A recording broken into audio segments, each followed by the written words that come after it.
So many investments are trading at all-time record high prices that it's extremely hard to find reasonably valued quality assets right now. But there's one major exception. Gold and silver mining companies have never been so profitable and yet so undervalued. In fact, Senior Precious Metals Analyst Jeff Clark says they're not just cheap, they're dirt cheap at today's prices. Where are you going to go out and find value right now? Is it in the broad stock market? Well, by any measure, the broad stock market is overvalued.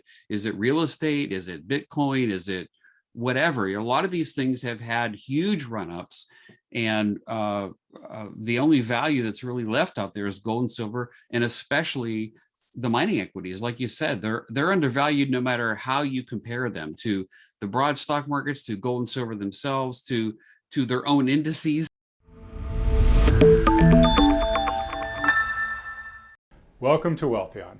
I'm Adam Taggart, founder of Wealthion, welcoming you back for another week of making sense of money and the markets so that you can make better informed decisions about building your wealth. The precious metals had an excellent two-year run in 2019 and 2020, but they've spent much of 2021 so far in a downward drift, which is puzzling given how many tens of trillions of dollars have been injected into the global system by the world central banks since the pandemic hit last year. The prices of nearly every other commodity have risen dramatically in response, but why not the precious metals? And even more interesting is that the precious metals mining industry remains one of the extremely few sectors not trading at all-time bubble level highs, despite being more profitable than ever. In fact, on a relative basis, it's almost never been more undervalued. To help us make sense of this, I'm very grateful Jeff Clark is returning to the program. Jeff is the Senior Precious Metals Analyst at goldsilver.com. He's an expert on precious metals mining stocks, and he's also just returned from the StockPulse Silver Symposium, which took place last week, and I'm looking forward to what insights he found there. And he very graciously recorded a free short recap of two mining stocks currently at the top of his deep value list. So be sure to stick around at the end of the video to get the direction on how to get that. Jeff, thanks so much for talking with us today. I'm glad to be here, Adam, and share what knowledge I have about the markets with your viewers. Good. Well, I think a lot of our viewers have the same questions that I do. So let's jump right in, and let's start at a high level here, which is we're looking, at I mentioned in the intro that the precious metal prices right now have sort of been stuck in the doldrums. Gold's been going back and forth between about $1,750 an ounce, $1,750 an ounce, up to $1,950 an ounce. Silver has been sort of trading between $22 an ounce and $28 an ounce this year. And both gold and silver are trading at the very low ends of those ranges right now. So Jeff, why do you think in a year where almost every other commodity has seen tremendous price appreciation that we're really seeing this downward drift in the precious metals? Well, it's obviously a fair question because you're right. Commodities have been up tremendously over the past year, year and a half, whatever it's been. And gold and silver in 2021 have been nothing but weak, flat to down. So it's a fair question. I think there's a couple answers to that. One is when you look at the commodity complex, I don't include gold and silver in that. Now, silver does have a large industrial component, a growing industrial component. But for the most part, I do believe that the mainstream views gold and silver as monetary metals, not commodities. And so do I need to buy monetary metals right now? I think that's what a lot of institutional investors are asking themselves. And I think the answer to that is no, they don't think they need to buy them right now, partly because the stock market is still going up. So they're gonna dance to that music as long as it keeps playing. Also, they believe the transitory issue, right? They still believe inflation is transitory. So why do I need to buy monetary metals? Why do I need to buy gold and silver if inflation is only going to last for 2 or 3 months? And so as long as those factors are still in play, I don't see the institutional world, which is where the big capital would come in and push gold and silver demand and thus prices a lot higher. I don't see them coming over until those things shift. I think it's inevitable that they do, and I do think inflation will not be transitory. But until they feel compelled to come over, until they feel the need to buy a monetary metal for monetary or financial reasons, they may not come back over into the gold and silver market. So I think that's one explanation of what may be going on. The second thing I want to point out real quick is I was at the Silver Symposium. In my presentation, I showed how what is happening now has actually happened before with gold and silver. It happened in 2006. Prices were completely flat, went nowhere in the middle of what ended up being a clear bull market. And if someone had gotten discouraged and sold, then they would have missed out on some very big gains. But the real big comparison is from 1974 to 1976. If you look at the gold and silver prices, then they fell by over 40%, almost half, over a 2-year period of time. And yet what was going on at that time, Adam? We had high inflation that's higher than even now, high unemployment. We were in a recession. We had political concerns, geopolitical concerns. And probably one of the biggest catalysts at the time that gold analysts looked at was the fact that for the first time in over 40 years, you could buy gold again as a US citizen. So a lot of gold analysts assumed that, well, that demand is going to, that pent up demand, now that it's legal, is going to push gold up and silver will probably follow it, right? And yet what happened? They did just the opposite. Not only were they not flat, they actually fell and fell dramatically and over a 2-year period of time. Again, they were surrounded by catalysts just like now. And what I think was happening then and what I think is happening now is that the prices are simply coiling. The spring is getting tighter and tighter on gold and silver now, just like it was back in 1974, 1975, and 1976. And we all know what happened. You basically could add a zero to your silver investment if you bought back in 1974 over what happened over the next 3.5 years.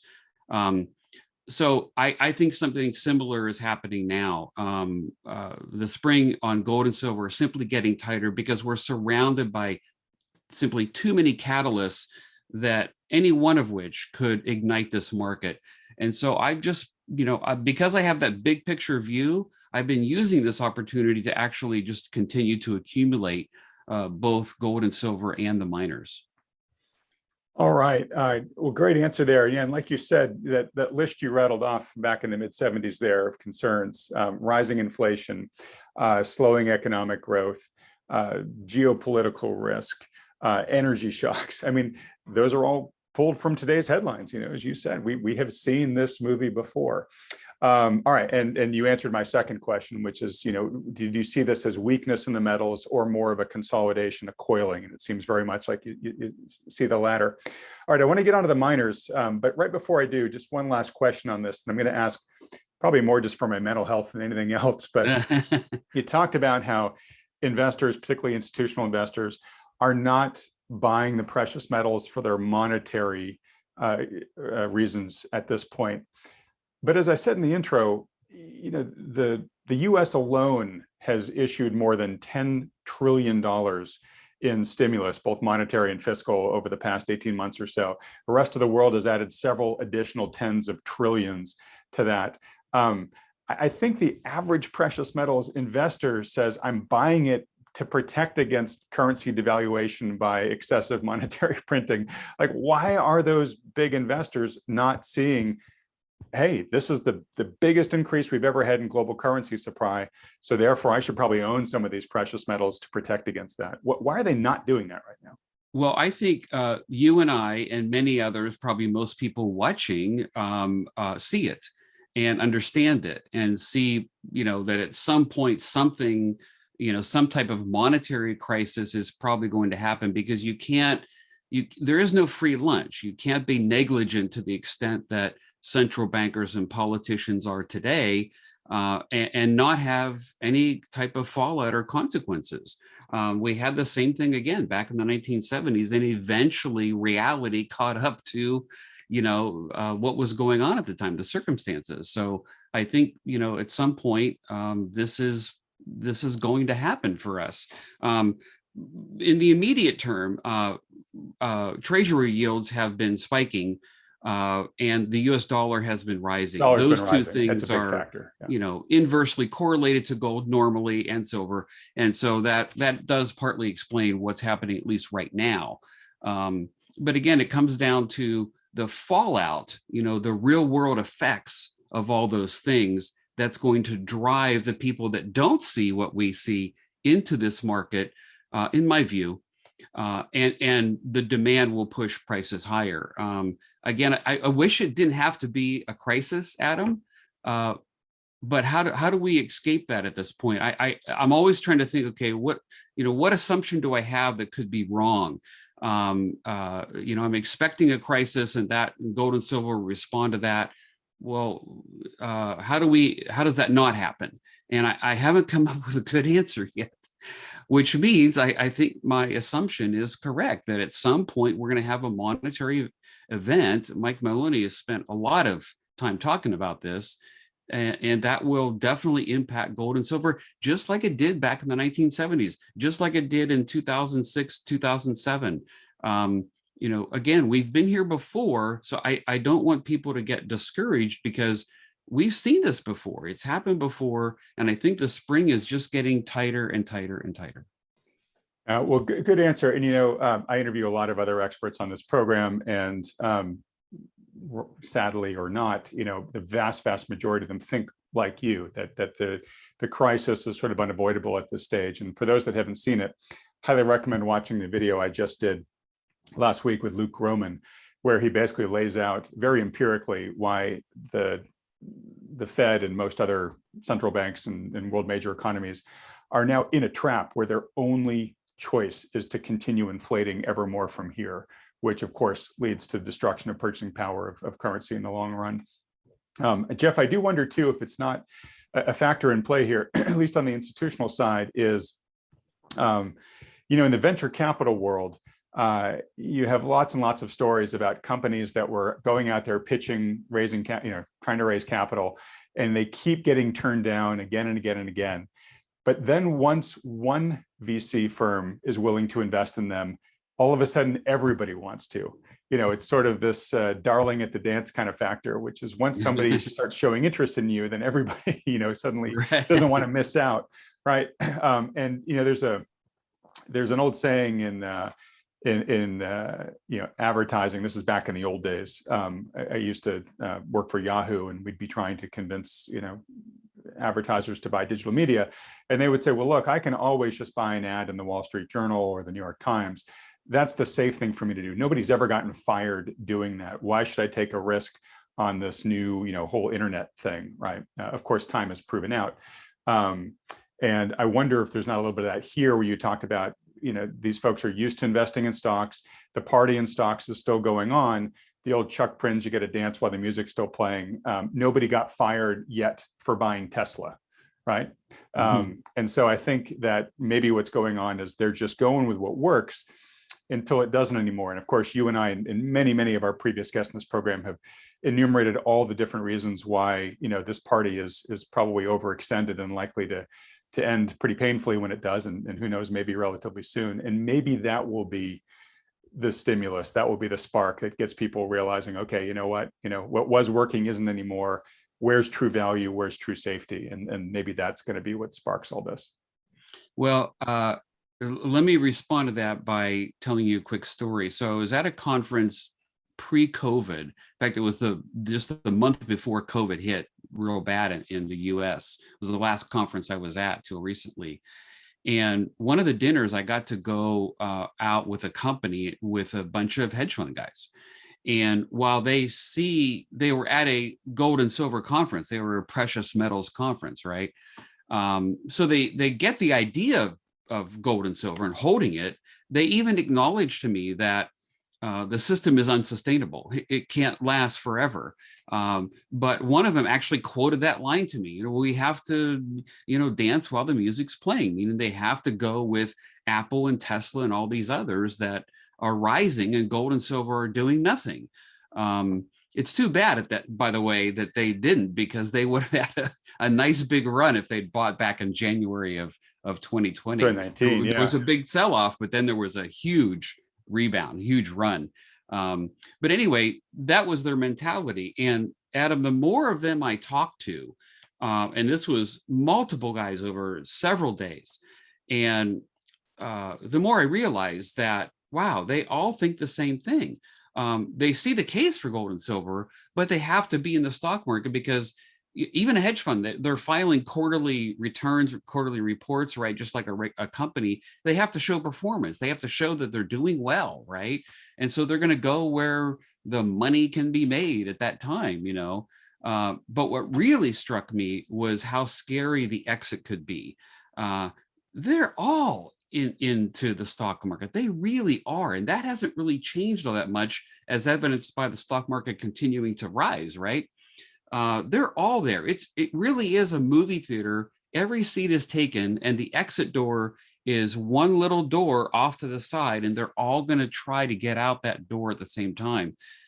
That's what concerns me, is that it won't be a normal correction in the stock market, that it could be just another outright crash.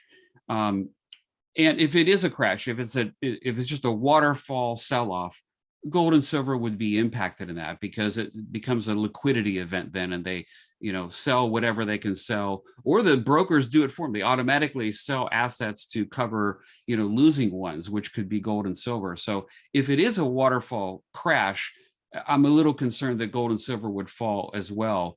But just like in, was it October of 2008 or March of 2020, those events are quick and abrupt for gold and silver typically, and that would be perhaps you know, last train out. So we'll see. But I would rather see a correction than a crash, but I fear the crash. Yeah, I got it. Well, two things. One, great story, and as you're telling it, I'm going to put a little GIF up that I tweet out from time to time, which is basically showing a crowd of people trying to get through a small exit. Yes. And then secondly, you mentioned, you addressed a common question people have, which is, hey, if the markets fall, will gold and silver, you know, fall along with the markets? And I'll just sort of reiterate what I believe the consensus of the folks I've talked to, including you, it sounds like, is, hey, in an abrupt market sell-off, gosh, pretty much everything is going to go down. And one big factor in that is in the immediate part of a market sell-off, people who have been very long the market and trading on margin, which is essentially kind of a way to buy stocks without putting up the full money up front.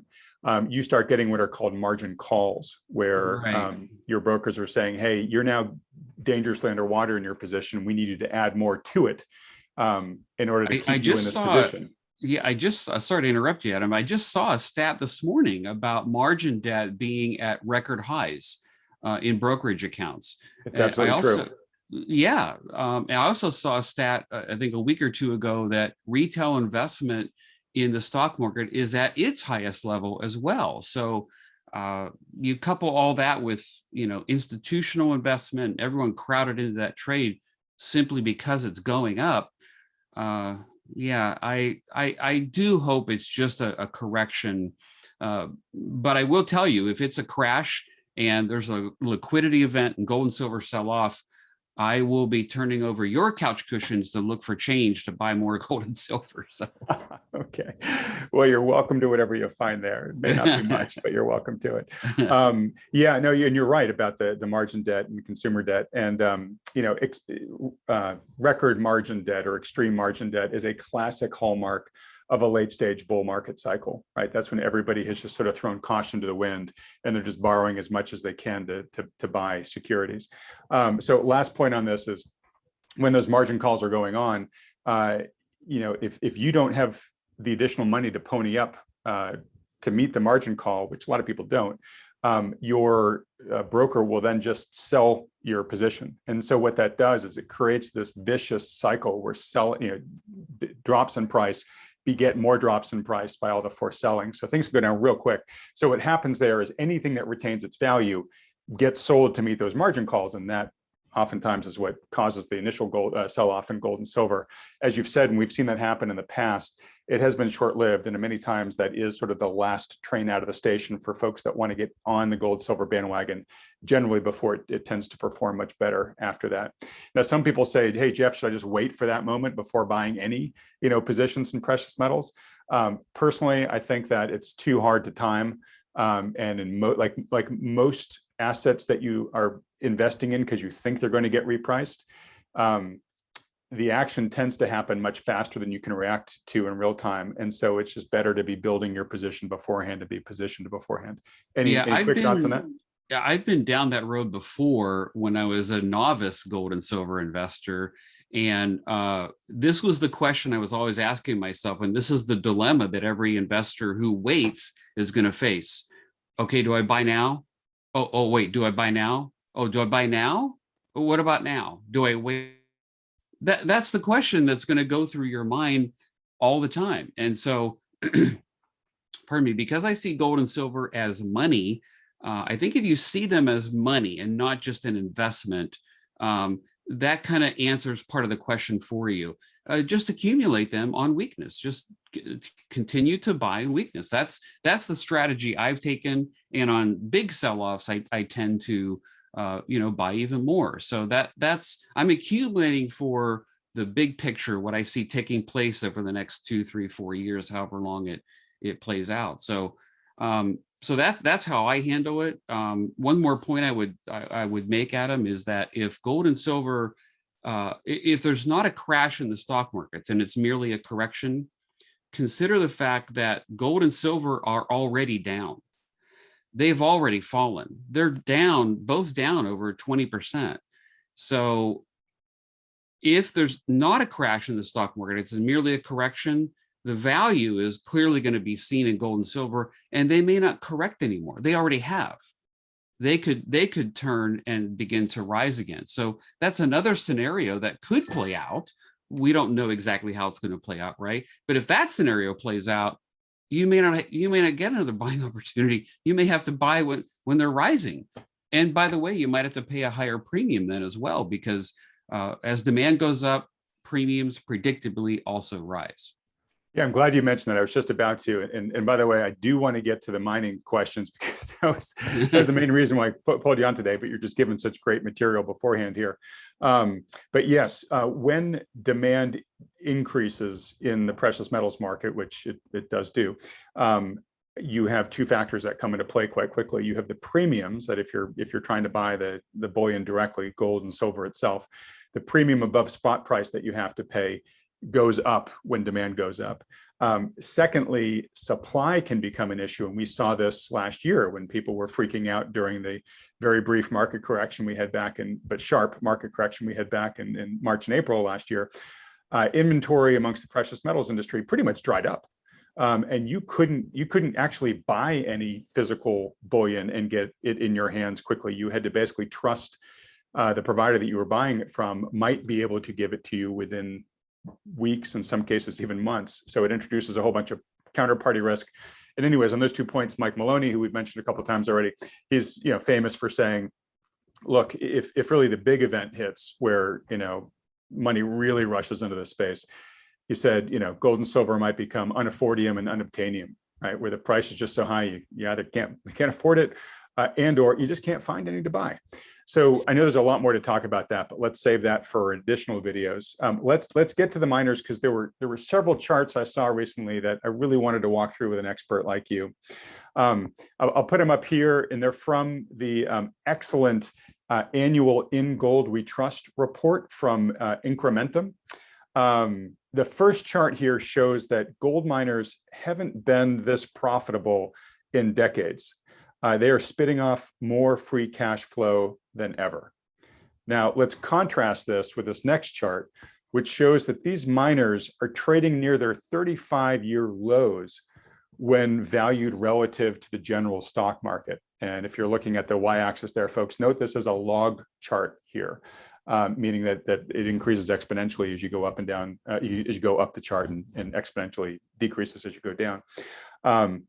So this is showing that certainly relative to its all-time high in this chart. I mean, it's almost 10 times. In fact, looks like it's more than 10 times lower than that. It's almost approaching maybe 20 times lower than its all-time high. And the miners aren't just undervalued relative to stocks. They're also undervalued relative to gold itself, which this chart shows. I guess, Jeff, why it seems like it's a great era for miners, right? Gold, while it's down 20% for the year, is up dramatically from where it's been 10 years ago. The companies are extremely profitable, more profitable than they've been, at least in the past 30 plus years. Yet they seem to be trading like nobody wants them. What's going on here? Well, like we said with gold and silver, I don't think the institutional investor is coming into the sector yet. So if they don't feel a need to buy gold and silver, they probably don't feel a need to buy gold and silver mining equities. And so even though there is a lot of green on the screen, and I believe in that concept of green on the screen, at some point when this does shift, institutional advisors, those traders sitting with, in New York with 7 screens in front of them, they're going to see over here a lot of green in earnings with miners, and it's going to catch fire. But again, I think it's kind of the concept of, well, how do I know if gold and silver miners, if the mining stocks are going to rise? Well, you watch the gold and silver price to see if they're going to rise. Gold and silver have been falling, so it's not entirely surprising that they're falling as well. So, but again, I think it comes down to a shift. And many people I've talked to in the industry have told me the same thing. John Hathaway at Sprott, Rick Rule, who used to be with Sprott, many individuals, I don't want to try to name them all, but they've all said basically the same thing. When this thing shifts and they come into the sector, we're going to see an explosion. So we do need to see the shift into gold and silver first. And I do believe, as history has shown, the mining stocks will follow. Gosh, all right. I mean, it just boggles my mind. I understand the logic of what you're saying, but at the end of the day, investors are motivated by, the Earnings. long-term prospects of return, in a company, Yes. which include earnings, which a lot of high-priced stocks, they don't have any earnings, right? So here you have an industry that is kicking off earnings. The larger companies are paying nice dividends. It has all of the kind of hallmarks for higher gold prices, precious metals prices at some point in the future, given what you said earlier, from what we've seen from previous periods that are similar to now. And they're cheap. They're trading at really reasonable, like they're not 1980, PE ratios, right. where Yeah, everything else not, in the market they're not is cheap. They're dirt cheap. They dirt really cheap. are. And again, that's value, right? Where are you going to go out and find value right now? Is it in the broad stock market? Well, by any measure, the broad stock market is overvalued. Is it real estate? Is it Bitcoin? Is it whatever? A lot of these things have had huge run-ups, and the only value that's really left out there is gold and silver, and especially the mining equities. Like you said, they're undervalued no matter how you compare them to the broad stock markets, to gold and silver themselves, to their own indices, right? They're undervalued. So that's the value. But again, I come back to this idea that the people I've talked to, the hedge fund guys, they're just not interested. I don't see them getting interested until gold and silver shift, and they begin to shift some of that capital back over to this market. And if you're buying now and you're willing to wait until that shift takes place, the returns on the miners could be tremendous. So I do think that's in the cards, because this can't last forever. So I have been, for what it's worth, I have been personally buying gold and silver miners this summer, and recently accumulating more on the dip. So that's been my strategy. But again, it's because I believe in the big picture. Yeah, well, I'm really glad you interjected to emphasize the dirt cheapness of these stocks. That's really, I think, the theme of this video and why I wanted to record it, which is, you know, folks watching these videos are trying to figure out what to do with their investment capital. And one of the challenges they have about, potentially remaining long this market is if you look at the relative valuations of practically everything else, you can make a really good argument that it is way overpriced. And that's certainly from the high flying, FANG stocks, but to really almost every sector that's out there, and certainly things like Bitcoin and whatnot, and a lot of the cryptos, you can have a fundamental discussion about, where that sector is going. But when you talk about what's fair value today, and you look at the price run-ups, and Bitcoin itself has just gone from, high 30s to 50 in the span of a week or two here. Let me interject one more point, if I could interrupt Yeah. you again. I'm sorry if I'm being rude. No, there's something I want to point out, and I pointed this out in my presentation at the Silver Symposium. I was comparing the size of these markets to the Wilshire 5000, because that's probably the broadest measure of stocks. That's probably fair to say. And I started asking the question, okay, what if just some of this capital starts coming over into the gold and silver markets? And just by way of comparison, 1% of the market cap of the Wilshire is 61 times bigger than the entire primary silver mining industry. So it's not going to take. Now, part of that is a reflection of just how overvalued the stock market is, right? But again, the idea is that just a little bit of that capital could easily overwhelm the gold and silver equity market. And I think that's probably what's going to happen. So interject anytime, Jeff, because when you do, you're adding a great element to the discussion. And this is really going right to the small door, big audience, small door factor we were just talking about earlier. I was interviewing Sprott CEO John Ciampaglia the other day about uranium, but we had a little side conversation about the silver market, and he basically said the exact same thing, and really just sort of mystified that it is as sort of ignored right now, given its fundamentals, and how we were talking about how literally, a billionaire or a company with a big, strong balance sheet could come in and basically take up all of the available supply of above ground silver itself. And so these are extremely small markets relative to the huge ocean of just capital that's sloshing around in all of these other financial assets. And yeah, to your point, Jeff, when the world catches on to what a good deal they are, some of that capital should flow in, and a little will make a big difference, which is what you're saying. But imagine if we get that sort of crash or severe correction where, today's high flyers are getting hit hard and maybe getting margin calls and whatnot, and people are asking themselves, where is safe haven for my money? And they start looking at the relative valuation of these companies, the relative bargains, the dirt cheapness of them. We could just see staggering returns, and we're going to talk about a couple individual stock picks that you had in a moment, but I just sort of broad brush industry sector. What do you think is the potential for the sector here? Is it adding a zero? Is it a 3 times, 5 times? Like, what's the potential here for if you think the world woke up and some of that capital sloshed in from these, we were just talking the Wilshire 5000. You didn't even talk about the bond market, right? Right. Which is even bigger and has even worse prospects.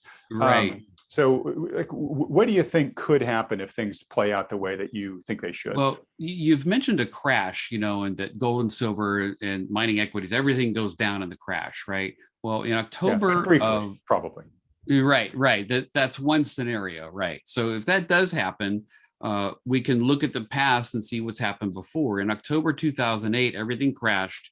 If you bought on Halloween, kind of ironic, but if you bought on Halloween of 2008, and you just bought a whole bunch of juniors, or you just bought the index, GDXJ, the Junior Miners Index, in a month, it doubled. And so the message here is going to be, if we do see a crash and the values of gold, silver, and the miners do go down, I will be buying. I will load up. I will find more cash somehow to average down on them or whatever, because the bounce could be tremendous. We saw that back in the 70s. We saw it in 2008. We saw it in 2020. my mining portfolio went up 4x in 2020 by August. So, I just want to say, I want that message out there that if we do see a crash, don't panic. Look at the opportunity that's there if you're someone who believes in the big picture. But generally speaking, given how undervalued gold and silver are, it would not be surprising to see silver double and, gold to double and silver to triple. And then the miners, of course, to do a multiple of that, the producers to do something like, 2, 3, 4x, and the juniors 3, 4, 5x, and some of them will do much more than that. So that would be in line with history. That would be an expectation that would be reasonable to assume based on historical patterns. So there's no guarantees. We don't know what the future is going to bring. So you have to invest accordingly, knowing that there are no guarantees that this happens. But that would be common. That would be in line with history because we've seen that kind of price action in both the metals and the miners before. All right, and to your invest accordingly. A common question we get here after videos like this is, all right, well, if I'm interested in potentially investing in the mining companies, how do I go about doing that? Jeff has recorded a video that we've mentioned several times in this program in the past. If you haven't watched it yet, go watch it. You can watch it for free. It's an excellent presentation where he sort of describes his framework for investing in the mining companies. And then he gives his, I think it was like your top 20 picks basically across the industry in terms of developers, explorers, producers, both in gold and in silver. I think he throws some uranium miners in there too. And Jeff, that was recorded a couple months ago, but I think prices have only come down, in aggregate for most of those companies. I'm assuming you still like those companies. You just think they're even better values at this point? Yes, nothing's changed in that presentation. I did review it real quick before we came on the air here. And nothing's really changed. The thesis is still the same and the prices are better. So if you're buying now, you could actually get some better prices than I got. So I still like all those companies. Nothing's really changed with them. Nothing's changed with them because those are fundamentally sound, strong companies. Some of the explorers, not every single one may be successful, but if you're buying a batch, if you take a Lay's potato chip approach and don't buy just one, I think that's a very good selection of stocks. It's my portfolio, and it's the best ones that I own. I even highlighted, believe, some of the best buys right now. So I still own all those. I still think they're great buys. All right, great. So if you want to watch that video, folks, just go to wealthion.com/miners, and you can watch it for free there. All right, so Jeff, let's quickly get whatever valuable insights that you took away from the Silver Symposium last week. I did not get a chance to go. I've actually been waiting for you to return, so I'm super excited to hear what you have to say. I don't think anyone there, any speaker there really thinks the silver thesis is over. No one thought that. There were a couple speakers that felt like the correlation coefficient between gold and silver, in other words, how often they move together, how frequently they move together, they were seeing some breakdown in that relationship. In my view, that's more of a long-term view. Even if there is a breakdown, I'm not sure that there is, but even if there is, this is a long-term thing that would play out after the next cycle, meaning that silver may not follow gold. But again, but even those speakers acknowledge there's probably going to be not just another spike in the silver price, but probably a new all-time high. And I think that is one of the main messages that I got from the conference is there aren't a lot of scenarios out there with all the catalysts surrounding us that say silver's not going to make a new all-time high. Again, there's no guarantee of that, but everything that we are all looking at suggests that silver is going to make a new all-time high in the next run. And I detail why and how high that could be in that video. So it could be fun. So I encourage people to hold on. All right, great. Hey, and a question that came up, I forgot to ask earlier, but it's germane here. We talked a lot about the recent inflation that's been going on. How impactful is that to the precious metals mining industry? In other words, as energy costs go up and perhaps labor costs go up, are those material factors that really eat into their profitability? Yeah, their costs will go up if inflation is not transitory, but they're seeing higher costs. The obvious one being oil, right? They all use, or most of them use oil to, for their operations. So they're seeing some higher costs, but the industry average is still low.